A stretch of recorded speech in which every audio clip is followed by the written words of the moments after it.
Salut, aujourd'hui on répond à vos questions. Waouh, belle entrée en matière. Ouais, bonjour. Pas toujours de l'inspi pour les intros. Comment ça va les gars ? Ça va Manuel ? Ça va très bien, merci. Aujourd'hui on fait ton exercice préféré Manuel. Ouais. Toi qui réponds à tous les gens qui te contactent, aujourd'hui on va répondre même aux gens qui ne te contactent pas. Les gars, ça y est, hein. Ça fait un mois que je réponds à tout le monde sur Instagram. Alors ça donne quoi ? Envoyez tous des messages à Romain, comme ça donne des opportunités super cool. Genre à Monaco, là j'ai rencontré un mec qui fait des shootings pro de mode et qui a voulu me prendre des photos et tout dans Monaco et que j'aurais jamais rencontré si j'avais juste pas répondu à un message Instagram, et peut-être qu'on va bosser sur de prochaines prods. Donc en vrai c'est cool. Ça prend du temps. Il a voulu te prendre en photo ? Ouais. Et il est spécialisé dans la mode. Allez vous faire foutre. Je crois qu'il t'a menti. Il a des problèmes de vue, donc. En tout cas, n'hésitez pas à contacter Romain pour tous vos projets. Vous allez bien. Voilà. Et Léo aussi, il adore. Si vous devez organiser un mariage, quelque chose, n'importe quoi, contactez Romain. Génial. Voilà, si vous voulez faire des photos de mode. Alors, on a donc une question de Max. Salut la team, j'avais une petite question qui serait intéressante à traiter en podcast. Moi, je suis créateur de contenu sur YouTube. Abonnez-vous à Max BLT. Moi, je travaille avec pas mal de partenaires sur mes vidéos. En réalité, je teste des voitures, donc je travaille avec des concessionnaires qui me prêtent des voitures sur une demi-journée. Et en fait, mon gros problème, c'est que j'ai tendance à rapidement paniquer quand j'ai pas de réponse ou alors quand je relance, voilà, pour essayer un modèle. C'est mon contenu, c'est l'essence de ma chaîne. Et en réalité, quand j'ai pas de réponse, etc., j'ai tendance à rapidement paniquer. Et j'ai un petit peu peur, entre guillemets, de relancer. J'ai peur de faire un petit peu le forceur là-dessus. Est-ce que vous aurez des conseils sur à quel moment relancer ? Est-ce qu'il faut relancer ? Est-ce qu'il faut faire le forceur un petit peu ? Et sur prendre confiance à ce niveau-là. Donc voilà, j'arrive au bout des 60 secondes. J'espère avoir une réponse de votre part. Ça me ferait vachement plaisir pour avancer. Merci. C'est une bonne question, ça. Parce que quand tu envoies un mail, ça peut être pour trouver un stage, pour trouver un emploi ou pour alors une potentielle collaboration, ou quand tu veux proposer un shooting de mode à Romain Laneri, parce qu'il faut tout pour faire un monde. Est-ce que quand tu relances, est-ce que tu es considéré comme un forceur, ou alors tu envoies le message que tu as vraiment envie de collaborer avec la personne, à quel point il faut relancer ou non ? Je dirais, parce que j'ai appris, ce que je n'arrive pas encore complètement à appliquer, mais qui est très intéressant, c'est une question de timing et de façon de faire, et de réseau. Une première approche, par exemple sur Instagram pour faire un shooting de mode, une relance par email, c'est plus propre que de relancer 3 fois sur Instagram où tu réouvres, à mon sens, ta conve et tu vois que le mec, ça fait 3 semaines qu'il force, tu te dis putain, il doit vraiment rien avoir à se mettre sous la dent pour me proposer ça. Il a que ça à foutre, quoi. Mais c'est pas très désirable. En fait, c'est ce niveau de désirabilité qu'il faut garder un petit peu sans pour autant être à la merci de la réponse de l'autre, pour moi. Et est-ce qu'il faut notifier dans ta relance que tu as déjà contacté la personne ? Est-ce qu'il faut que tu dises en l'absence de réponse de ta part ou ce genre de choses ? Pour moi, surtout pas. Ok.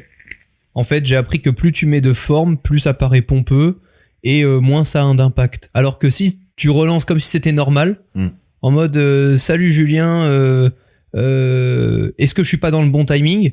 Je pense sincèrement que ce dispositif peut t'aider à très vite. C'est plus propre que de dire Julien, je me permets de te relancer en l'absence de te réponse. Je t'ai fait un mail le 23 mai à 10h. Déjà, t'as plus envie de le lire, quoi. Et du coup, t'essaies de changer l'approche. Là, tu dis vraiment, ça peut t'aider, ça peut t'apporter ça. Tu changes un peu l'approche par rapport au premier message. Il faut montrer à ton interlocuteur que tu veux l'aider ou que tu fais ça dans son intérêt aussi. Sinon, il a aucun intérêt à te répondre. Si tu le connais pas de base et qu'en plus tu lui demandes un service, il y a 10 fois moins de chances d'avoir un retour de sa part. Manuel, c'est quoi le bon timing pour relancer quelqu'un ? Le moment où t'en as besoin. Ok. C'est ça le meilleur timing. Mais donc, faut éviter de contacter la personne au moment où t'en as besoin. Faut essayer de le faire avant. Un petit peu, si tu peux anticiper, mais en fait, tout ça, c'est assez simple. En fait, tu approches les gens pour leur proposer de la valeur. T'expliques la valeur que tu veux apporter. Les mecs te répondent ou te répondent pas. S'ils te répondent pas, tu les relances une fois en leur disant Moi, j'adore démarrer mes emails de relance par sauf erreur de ma part. Ouais. En général, ça appelle une réaction. Mais c'est assez radical. Faut quand même. J'ai eu mieux de ta part. Oui. Je suis vraiment navré. Je pense avoir loupé ta réponse. Est-ce que c'est toujours le bon timing pour qu'on puisse t'aider à faire ça? Ça, elle est fabuleuse, celle-là, parce que tu te dis, putain, non, c'est pas une erreur de sa part, c'est moi qui lui ai pas répondu depuis 3 mois. Moi, j'ai mis ce coup de pression à Tim Cook. Ça a marché? Quand je lui avais dit il y a quelques années, j'ai pas reçu mon invitation à la WWDC. J'accepte de considérer que c'est une erreur. Bon, une pression ne marche pas tout le temps. Apparemment, c'est une erreur qui perdure. Apparemment, il a pas reçu mon mail. Mais bon, peut-être le relancer. Et après, je pense que de toute façon, il faut accepter que ta proposition de valeur ne corresponde pas à ce que l'autre est en train de faire. Donc en fait, il faut juste se dire que tu relances une fois. Enfin, si tu as bien fait ton mail d'intro avec ta proposition de valeur, qu'il était clair, net, précis, sans fioriteur, comme disait Romain, avec pas tout ce putain de vocabulaire de merde de commerciaux, avec des trucs trop longs, avec des formules alambiquées, etc. On s'en fout, tu vois. Un email, c'est vraiment très transactionnel. Il faut que ça soit clair, net, précis. Il faut qu'on ait compris ce que tu proposais dans les 2 premières phrases. Voilà. Tu relances une fois, si t'as pas de réponse, tu passes à autre chose. Il y a rien de pire que les mecs qui te relancent 3-4 fois. Encore plus quand ils te relancent alors que tu n'avais rien demandé. Ouais. C'est-à-dire que moi, je reçois des tonnes de mails de mecs qui essayent de me vendre de me vendre des trucs à des problèmes que je n'ai pas, ou des emails dans LinkedIn en disant je pense que cette problématique de la facturation déportée en Roumanie est un problème majeur, etc. Ouais, mais en fait, non. Pas plus tard qu'aujourd'hui. J'ai un mec qui m'envoie un mail sur LinkedIn en disant « Bonjour, je suis spécialisé dans l'installation des entreprises aux États-Unis. Je pense que je peux être porteur de beaucoup de valeur et de croissance pour vous, etc. » J'ai répondu très poliment en disant « Nous sommes déjà présents aux États-Unis et dans 49 autres pays. Merci, je vous souhaite beaucoup de chance dans votre prospection commerciale. » Qui a l'air de bien se passer. Mais des fois, j'ai pas cette patience, en fait, tu vois. Et en fait, il faut remonter à la source du truc. C'est-à-dire que si tu proposes des choses aux gens, il faut que tu aies fait ton travail, il faut que tu aies fait tes devoirs, il faut que tu sois sûr que ta prospection est juste. Donc, une relance. Après, tu acceptes que ça intéresse juste pas la personne. C'est pas une question de ça s'est perdu dans sa boîte mail. Ouais. Et surtout, l'enjeu, c'est pas tellement la relance, c'est de bien vérifier que ça intéresse potentiellement la personne et que ce que tu lui envoies a de la valeur autant pour elle que pour toi. Et je pense qu'à la fin de ta relance, tu dois rassurer ton interlocuteur pour lui dire « je ne te relancerai plus ». Ok. Et ça a un impact extrêmement positif. Parce que si le mec est un peu intéressé, mais qui se dit « j'ai pas eu le temps de répondre pour l'instant, on verra plus tard », il se dit « oh putain, ça va partir dans le flow, il faut que je réponde maintenant ». Là, ça peut être une opportunité qui et donc ça peut, tu vois, ça peut forcer un peu les retardataires à te répondre. Mais il faut être clair, net et précis. Et il faut dire « voilà, là... je t'ai envoyé cette proposition de valeur, tu m'as pas répondu, ou j'ai peut-être loupé ta réponse, je ne sais pas, etc. Ou peut-être que ça ne fait pas de sens, mais en tout cas, sois rassuré, je ne te relancerai plus après cet email, et j'aurais été content qu'on puisse au moins en parler. C'est une bonne idée de proposer un déjeuner ou alors de s'appeler à ce moment-là plutôt que par email? C'est après, en fait. Il faut au moins qu'il y ait une manifestation d'intérêt. Mais c'est après. Alors, un déjeuner, si t'as du temps à perdre, vas-y, fais-le. Parce que... bon, bref, la quantité de gens qui veulent absolument ingurgiter des calories et parler de business en même temps, c'est un truc très français. Mais non, je pense que ça se passe après. C'est-à-dire tu augmentes le temps que tu passes si l'intérêt est avéré et l'opportunité est avérée. Okay. Question suivante. Go. On a une question de Valentin. Salut les gars. Lorsque je vous entends parler entre vous pendant le podcast, j'ai l'impression que Manuel est le mentor de Romain et Léo. Cette impression se base sur le fait que Manuel a plus d'expérience et que j'ai l'impression qu'il conseille beaucoup. Ma question est-ce que Léo et Romain le conçoivent comme ça? Et au-delà de cette question, comment concevez-vous le mentorat au sein de Imakina? Et pensez-vous qu'il faut un mentor pour plus progresser dans un domaine? J'attends votre réponse avec impatience. Alors, ce que les gens savent pas, c'est que en réalité, Manuel est ma mère. T'as vu? Il utilise toujours la même technique quand il est pas à l'aise avec une question. Ah si, je suis à l'aise. L'humour. Je suis très à l'aise. C'est juste que je suis extrêmement drôle, donc j'en profite. La question s'adresse à vous, messieurs. Romain, vas-y. Pourquoi moi? Mais non, vas-y. Non, parce que moi, je connais ta réponse. Bah oui, évident. Moi, depuis que j'ai rencontré Manuel, il y a une relation de Ça y mentor. est, le bingo, Romain. Le bingo est passé avec. On fait un petit check à chaque fois avec Manuel. Qu'est-ce que j'ai fait? Avec Léo. J'ai fait quoi? Avec Léo, on a un jeu. Vas-y, Léo. On a des phrases que tu ressors tout le temps dans les podcasts. Et dedans, il y a quand j'ai rencontré Manuel. Exactement. Ça, c'est une phrase, mais elle est dans notre bingo. Mais quoi? Sérieux? On te dira au prochain bingo Mais que tu viens de faire un bingo. Elle est juste ma phrase. Ah oui, non, mais c'est juste. Bah, c'est ah juste. d'accord. Tu le ressors à chaque podcast. D'accord, alors il faut que je change. De toute façon, pour dire ça, il n'y a pas de moyen de le dire en fait. Non, Allez, vas-y, continue maintenant. Mais non, mais c'est vrai, c'est une relation de mentoring. Ouais. Complètement. Je suis allé voir Manuel en lui disant que je savais pas faire plein de trucs sur ces sujets-là. Il se trouve qu'à côté de ça, il a dû sûrement me trouver assez con et rigolo pour me garder plus longtemps que prévu à ses côtés et se dire que c'était marrant. Et depuis, voilà, qu'est-ce que je te dise de plus? C'est vrai. Et c'est cool. Moi, je crois que c'est moi son mentor. Bah ouais. Non, mais depuis, oui, je suis content, mais aussi parce que, en toute humilité, à certains moments, c'est pas une relation que dans un sens. Je pense que par ma connerie et les nouveaux sujets, etc., dont on a parlé avec Manuel, il y a des trucs que t'as sûrement fait parce qu'on l'a fait ensemble et qu'on n'aurait pas fait si on n'avait pas parlé de ces sujets-là. Donc c'est aussi cool dans la relation de mentoring de se dire bon, je dois le faire chier avec ça. Mais d'un autre côté, c'est marrant parce que sans moi, il aurait peut-être pas fait cette connerie-là, quoi. C'est aussi ce truc-là qui. C'est vrai. J'ai une nouvelle source de divertissement. Ouais. C'est pas un prof de maths qui est là que pour t'apprendre un truc et où toi, t'as pas le droit d'ouvrir ta gueule, quoi. Mais un mentor n'est pas un prof. Voilà. Et c'est je pense, ce point-là. Un podcast d'ailleurs sur le sujet. Ouais. Sur le mentoring. C'est probable. Bah, c'est certain. Ton mentor, il a 70 ans, je crois. Il faudrait peut-être que tu changes. Toi, Léo? Moi, je crois que c'est moi son mentor, Manuel. C'est du Léo. Allez, vas-y.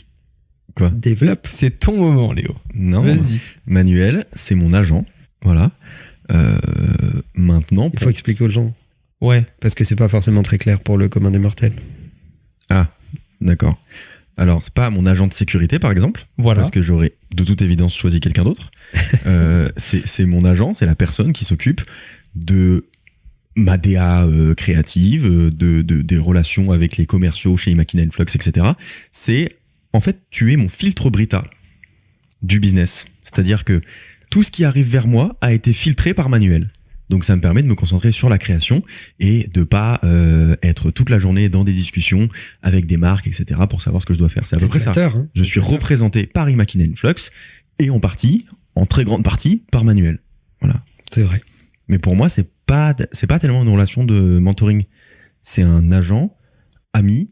Ah, moi, je pense au contraire que Manuel, sur certains sujets, t'aide avec des méthodes qui sont différentes de celles du mentoring, peut-être parce qu'on n'a pas du tout la même psychologie, toi et moi, Léo, mais y a quand même un regard ou des choses que tu vas accepter de faire parce que c'est Manuel qui va te les dire d'une certaine manière, etc. Et parce que t'as un certain, une certaine affect, un certain respect avec... ça, pour moi, c'est aussi le côté ami, en fait. Ah, je suis pas d'accord. Je pense que t'accepterais pas des choses de certains de tes amis que t'acceptes dans une relation... Parce que c'est un très bon ami. T'en penses quoi, Manuel? C'est quoi ton point de vue sur le mentoring? Relation de mentor, par contre, c'est mon agent. On parlerait jamais de notre vie privée. Par contre, c'est mon agent dans tous les aspects de ma vie. C'est-à-dire que si j'ai une question sur la date de péremption du yaourt, j'appelle mon agent. Ah ouais, ok. C'est tout. Vous en êtes là, d'accord. Ouais. Très bien. D'ailleurs, merci. Parce que 2 jours, effectivement, ça me semblait ric-rac. Non, on peut dire que t'es mon mentor si ça te fait plaisir, hein, mais moi, j'ai rien demandé. Foutez-moi la paix. Moi, j'ai trop d'ego pour avoir un mentor. Je peux pas avoir de mentor. Ah, donc c'est pas valable pour tout le monde. Je suis d'accord avec ça. C'est pour ça que régulièrement, je le dis non, par principe. Je suis d'accord avec ça. Léo est quelqu'un qui ne veut pas avoir de mentor, même s'il en a.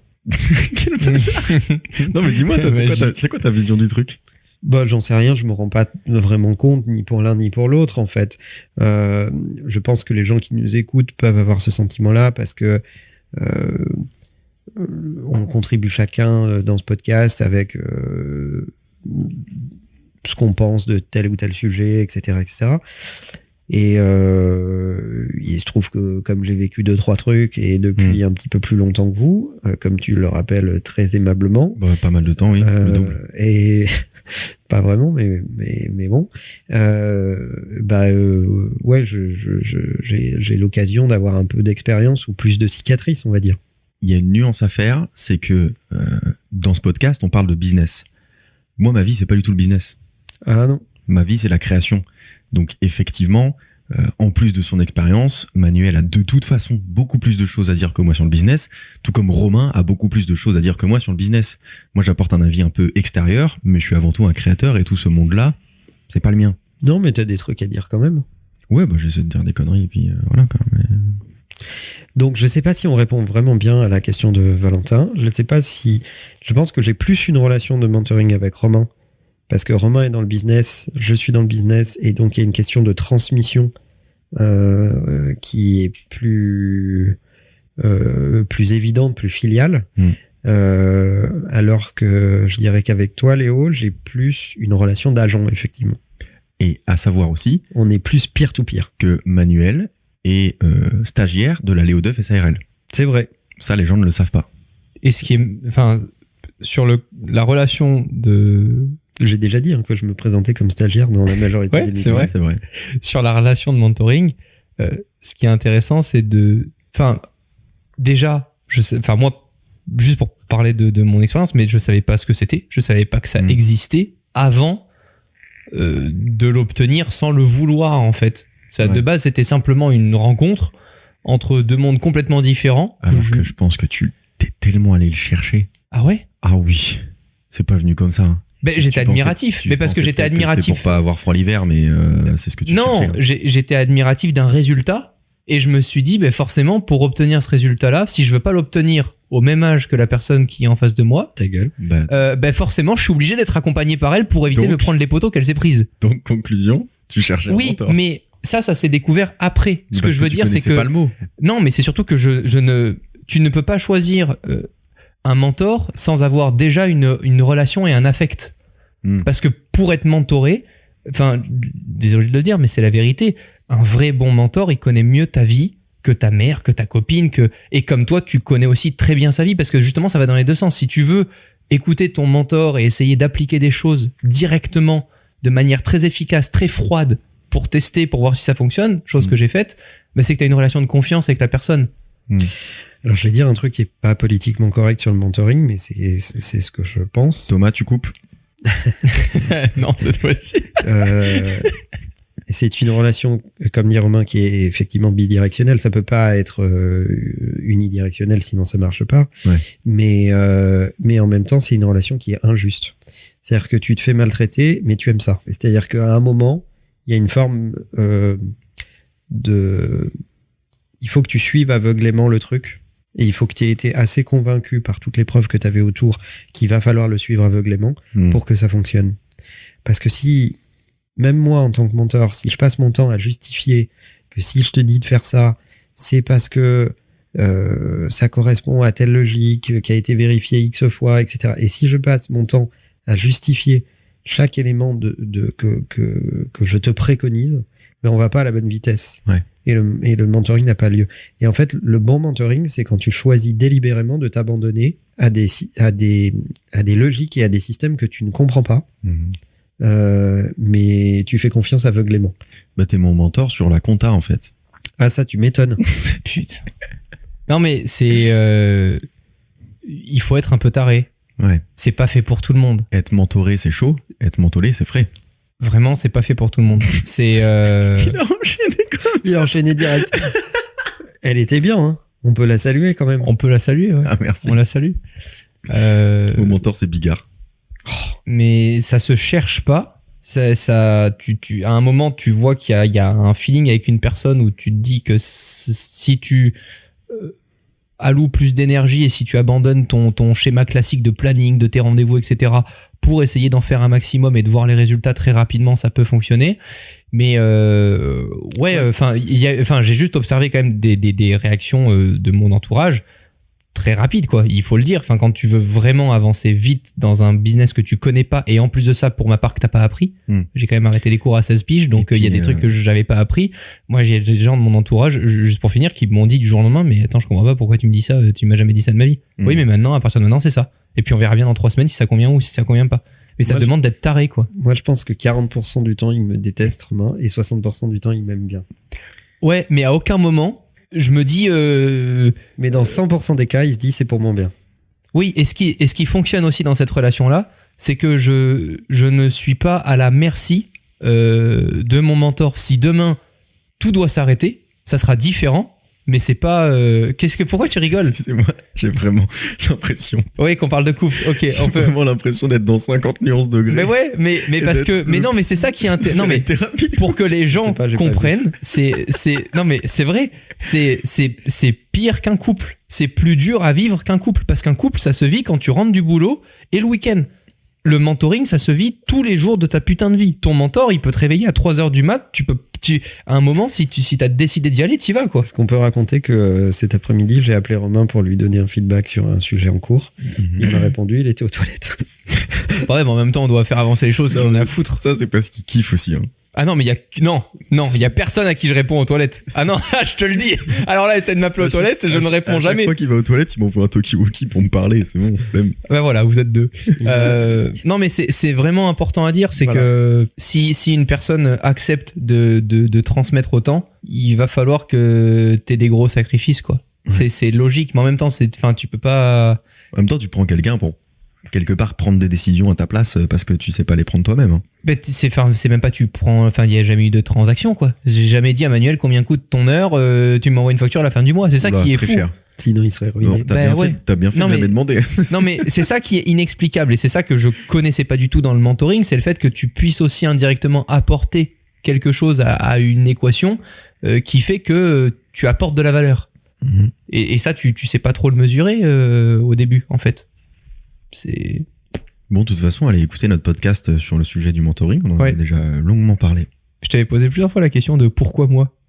C'est un truc que tu sais pas expliquer. Je la pose tous les jours, je crois. C'est une question que je déteste. Ouais, il la déteste, c'est vrai. Vous avez vraiment une relation de couple, ça me suit. Pourquoi moi ? Nous avons une autre question de Constantin. Salut l'équipe, je m'appelle Constantin. Et en fait, j'aimerais bien que vous nous parliez de lecture dans un podcast. Il y a quelques temps, vous nous avez fait un podcast sur l'écriture. Et donc, je pense que ce serait intéressant de parler de l'autre côté de la pièce, la lecture. Donc, moi, j'ai 3 petits axes à vous proposer. La première question, c'est est-ce que vous lisez ? Je suppose que oui, mais quel type de livre ? Est-ce que vous lisez des romans, des pièces de théâtre, de la poésie, de l'essai, je ne sais pas. Deuxième axe, c'est les habitudes de lecture. Quand est-ce que vous lisez ? Pour quelles raisons vous lisez ? Aux toilettes. Et la troisième question, c'est est-ce que vous estimez qu'il y a de meilleures lectures que d'autres ? Voilà, c'est tout pour moi. Merci. C'est cool. Alors déjà, j'aimerais dire une chose à Constantin, c'est que quand tu passes de la lecture à l'écriture, tu n'es pas obligé de changer de côté de la pièce. tu peux rester dans le même côté, t'es pas obligé de te faire chier. Hein. Toi, contrairement à ce qu'on pense, tu lis pas tous les jours, tout le temps, Léo. T'as des périodes. Bah oui, on pense que Léo, c'est un artiste qui lit toute l'année, etc. Parce que les gens croient ce qu'ils voient sur Instagram. Voilà. Mais j'ai pas lu un seul des livres qui sont dans ma bibliothèque.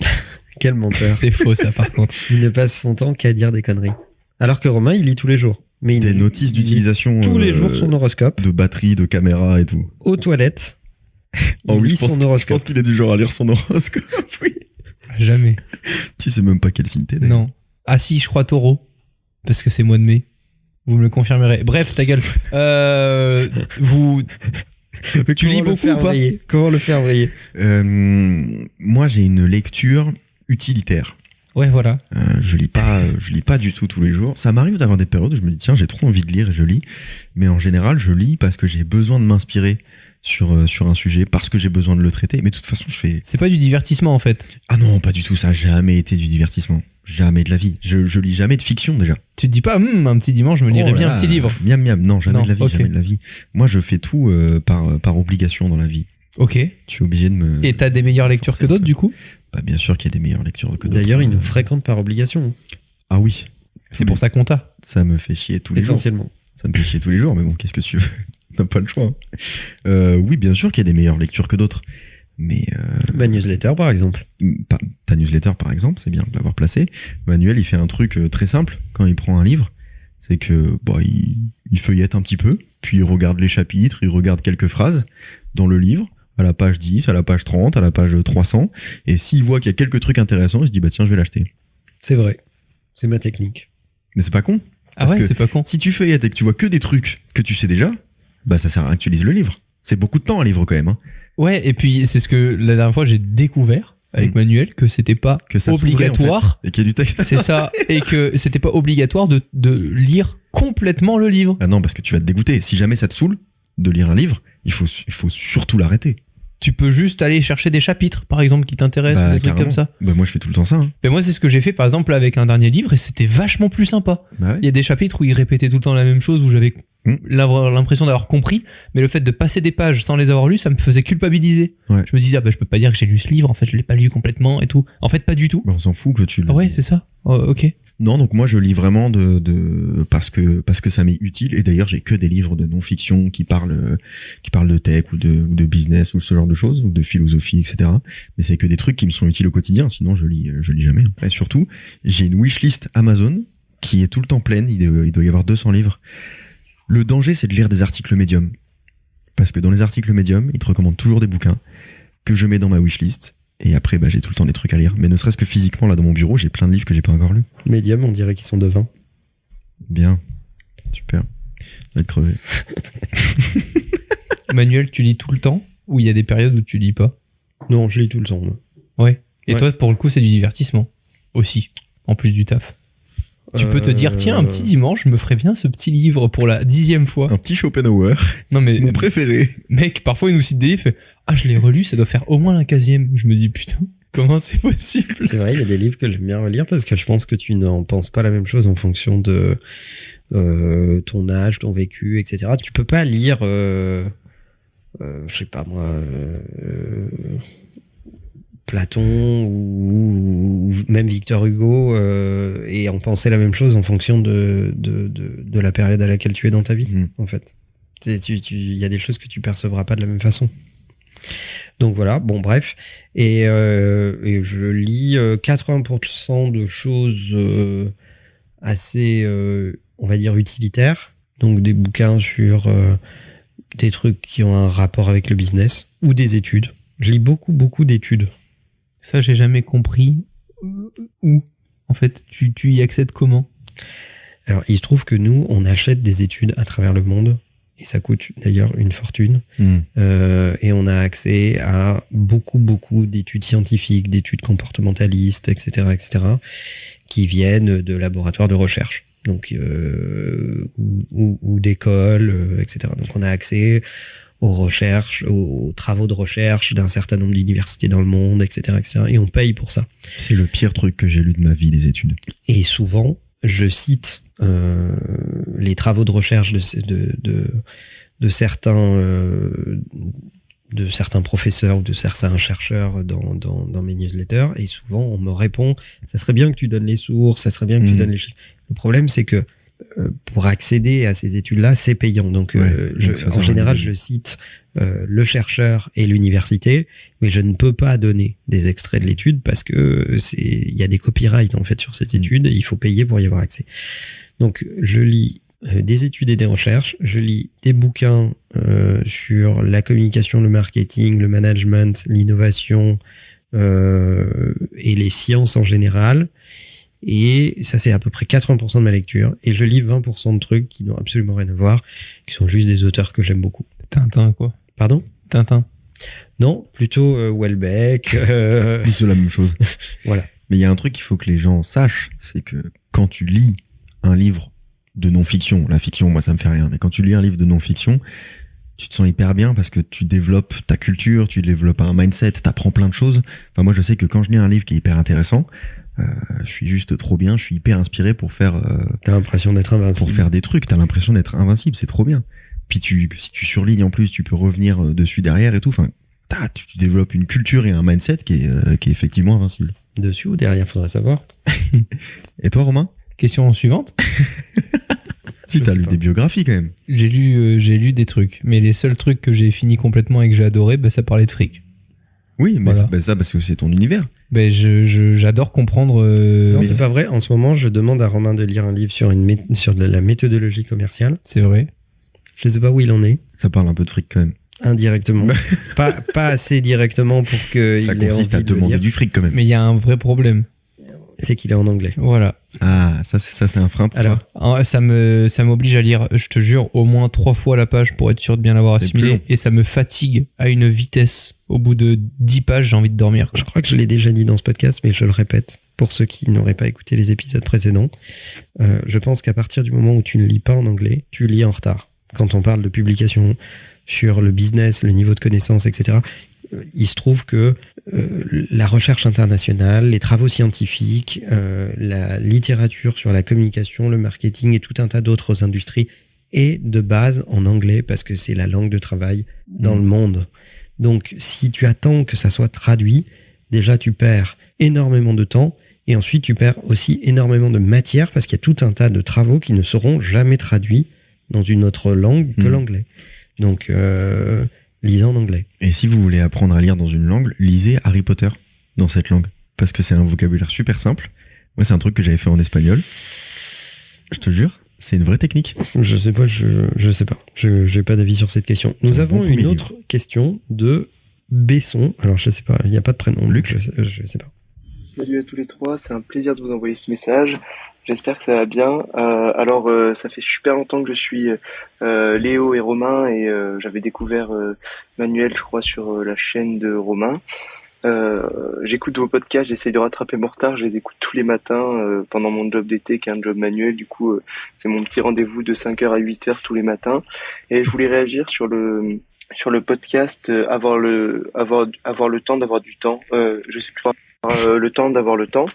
Où Romain disait qu'il avait du mal à trouver du temps personnel et j'avais essayé une technique que j'avais découvert sur le compte de Mathias, un youtubeur axé sur le développement personnel et qui se réveille tous les matins à 5h du matin et qui commençait la première heure de la journée pas par de la productivité mais par une heure consacrée à lui-même, à la lecture, à ce qui lui faisait plaisir et c'est super productif. Donc je voulais vous proposer cette idée. Romain, ça te concerne directement ? C'est sûr que ça te concerne vachement moins directement le réveil à 5h du mat. Moi, j'ai dit dans ce podcast, justement, que moi, j'avais le temps. C'est surtout que depuis le planning Influx, le sport le matin de 8h à 9h... On a fait un podcast sur le sujet. Voilà. Ça me fait démarrer mes journées beaucoup plus tard. Oui, 8h à 9h pour moi, c'est milieu de matinée. C'est-à-dire que avant ce planning-là, les gars, j'étais réveillé naturellement à 5h30, 6h. Je travaillais de 7h jusqu'à 9h30, 10h. Après, je faisais un truc un peu plus perso, etc. Mais ce qui fait qu'aujourd'hui, et pour autant... On peut pas savoir quoi. Je me suis pas mis pour habitude de travailler plus tard le soir. Donc en gros, je travaille plus tard le matin. Je commence à 9h30, 10h. Ce qui pour moi, vraiment, c'était un enfer la première semaine, je vous le dis.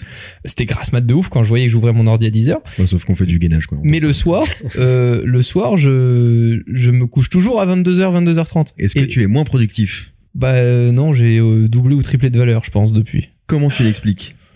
Je l'explique que je prends beaucoup moins de temps pour des choses...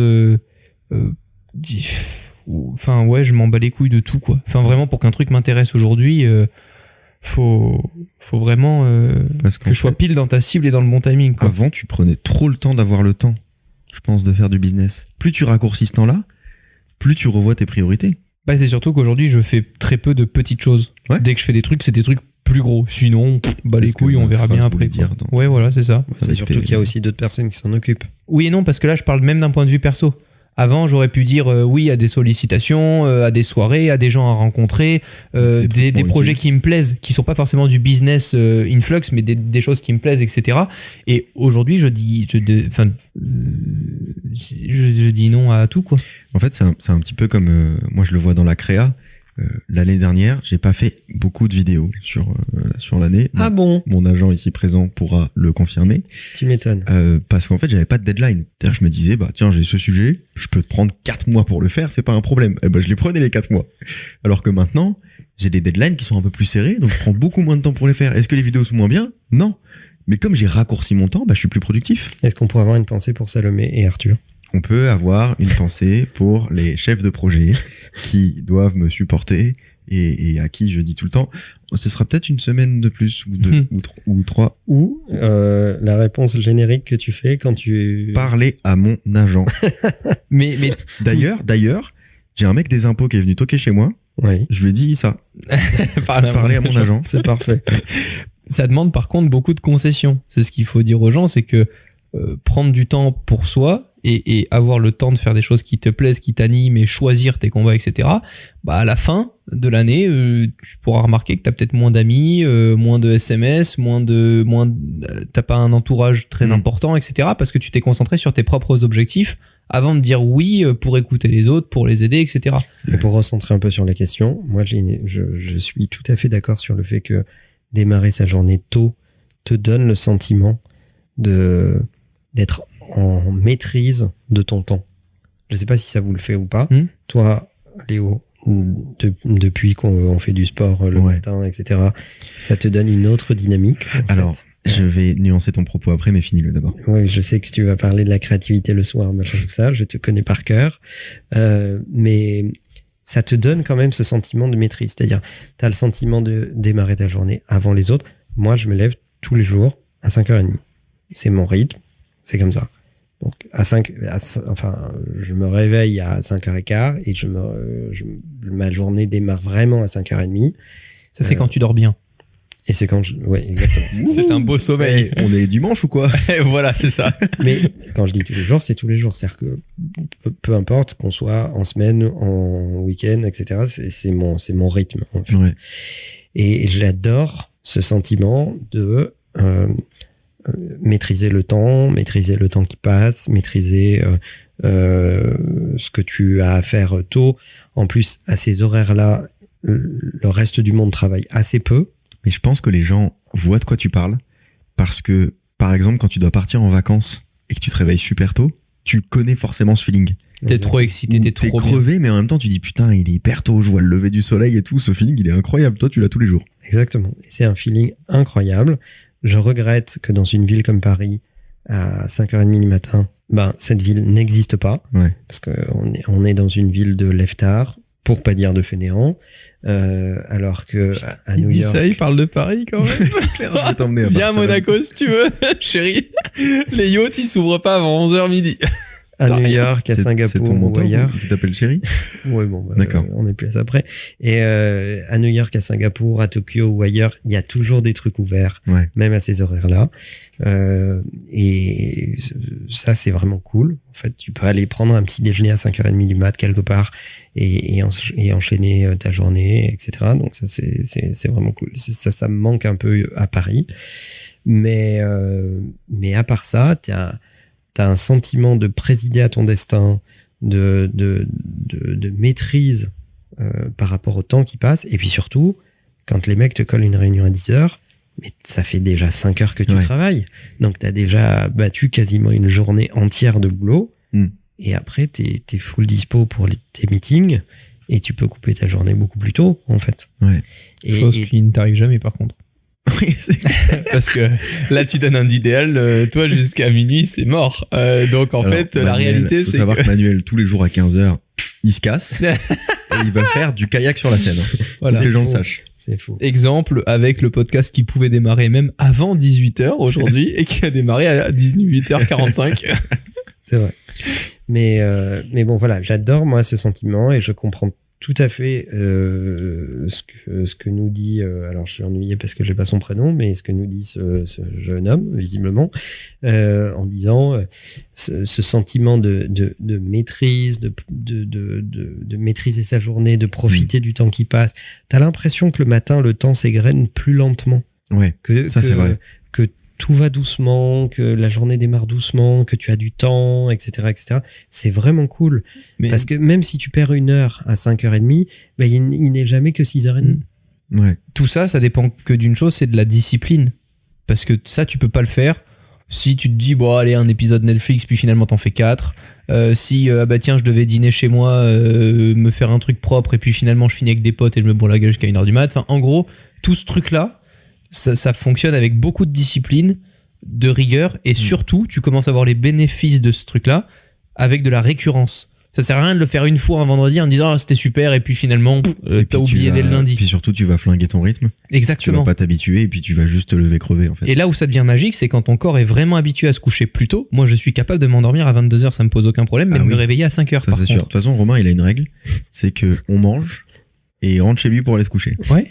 Dès qu'il a fini de manger. Il ne reste jamais après Mais manger. le plus important c'est que ce soit un rythme qui vous corresponde. Et ça m'a pas empêché pour autant avec Manuel qui peut bosser beaucoup plus tard. Qu'on bosse ensemble et que ça fonctionne. Et pour autant, on n'a pas du tout le même rythme. Il y a des trucs que je vais faire le matin en me réveillant comme des emails. Jamais Manuel va ouvrir sa boîte mail à 6h du mat en se réveillant. Non. Jamais. Ouais. Je garde les mauvaises nouvelles pour plus tard. J'avais 2 nuances à apporter. Une première qui rejoint ce que tu disais, Romain, c'est le fait que le plus important, c'est quand même de dormir. On sait, Manuel, que toi, t'as pas besoin de beaucoup dormir. La plupart des gens, en moyenne, c'est quand même 8 heures de sommeil. Et il les faut. Donc si vous voulez vous lever à 5 heures, c'est très bien. Enfin, 8 heures, c'est large. Hein, mais par contre, c'est la moyenne, je t'assure que. On n'est plus des enfants. Hein. Non, mais faudra que tu lises, que tu commandes des études peut-être. Tu n'es pas en pleine croissance. Pour moi, 6-7 heures, c'est très bien pour moi aujourd'hui. Mais c'est propre à chacun. Alors, moi, voilà, c'est ça. Moi, je pense que c'est un entraînement. C'est exactement comme si tu dis, j'arrive pas à faire du gainage pendant 1 minute, moi, 10 secondes, ça le fait. Oui. Si tu le fais tous les jours pendant 6 mois, tu vas voir qu'une minute, c'est facile. Je rappelle, Léo, que tu fais maintenant, enfin, on fait tous d'ailleurs, plus de 3 minutes de gainage depuis. Alors qu'au début, c'était pas gagné. Moi, je pense je te lance un défi. Moi, je pense que vous parlez d'un ressenti et que moi, je m'appuie sur des études scientifiques. Ça dépend. Je te lance un défi. Je pense que je peux te faire dormir 5 heures.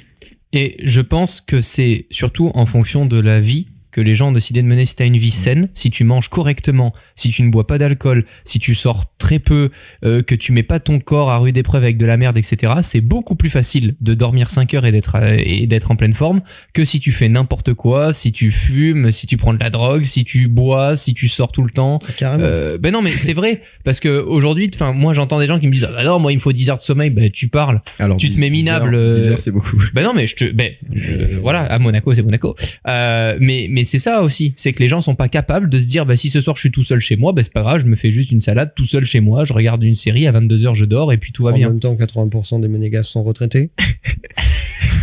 Donc le sommeil est parfois beaucoup plus long. Mais le fait de mener une vie saine, plus votre vie va être saine, plus vous allez avoir de résultats dans l'ensemble et moins votre corps forcément aura besoin de sommeil puisqu'il aura moins à récupérer, vous le fatiguez moins. Ouais, moi je dirais un esprit sain dans un cornichon.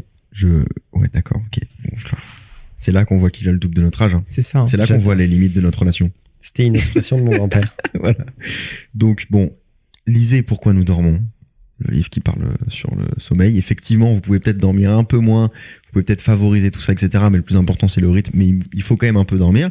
Si vous voulez vous lever à 5h, à 6h, il faut se coucher plutôt aux conséquences. Vous pouvez pas vous coucher à 2h du matin, tous les soirs, et vous lever à 5h. Ça, c'est pas possible. Et on notera que Léo a accepté ce défi de dormir que 5 heures. Et donc, on vous tiendra au courant. Je peux l'accepter, juste c'est toi qui parleras au chef de projet pour leur dire que c'est encore plus en retard que prévu. C'est déjà le cas. Les projets. C'est déjà le cas. Et deuxième nuance que je voulais apporter, c'est ce truc que tu disais, se lever tôt, c'est hyper bien, etc. Moi, je le ressens.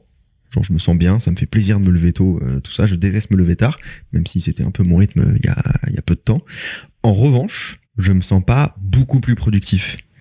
Parce que mon rythme, et j'arrive pas à le changer, c'est que quand je pars du bureau, vers 18, 19h, 20h, je sens que j'ai une patte créative à ce moment-là.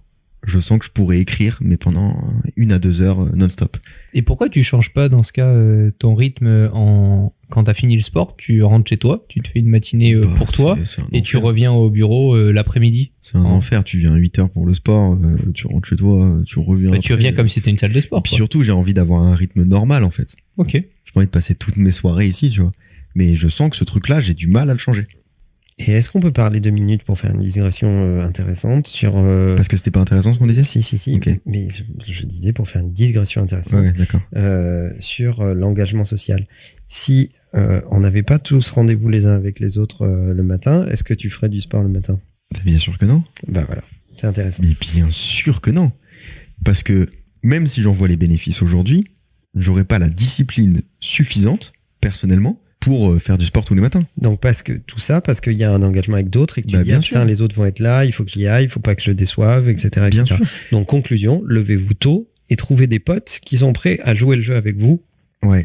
Ouais, ça peut être une technique. Mais même tout ce que je fais dans la vie, en fait, c'est par pression sociale.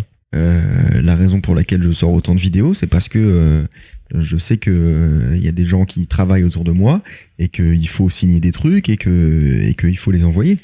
Mais sinon, moi, je prendrais beaucoup plus de temps. Ça, tu m'étonnes. Mais c'est un deal qui me va parce qu'il m'est bénéfique. Mais c'est vrai que j'ai besoin de cette pression, enfin pas trop de pression quand même, calme-toi Manuel, de cette pression extérieure. Ça s'appelle l'alignement d'intérêt. Ouais. Merci pour vos questions, ça fait toujours plaisir d'en recevoir et de mettre une voix sur les gens qui nous écoutent parce qu'au final, il y a moins d'interaction que sur YouTube, etc. Donc c'est cool de recevoir des questions et de savoir qu'il y a des sujets qui intéressent les gens. Comment ils peuvent poser des questions, Manuel ? Eh bien, dans chaque description de podcast, il y a un lien vers notre plateforme qui vous permet de poser des questions en audio. N'hésitez pas à cliquer sur ce lien. Magnifique. Salut les gars. La bise. Bye bye.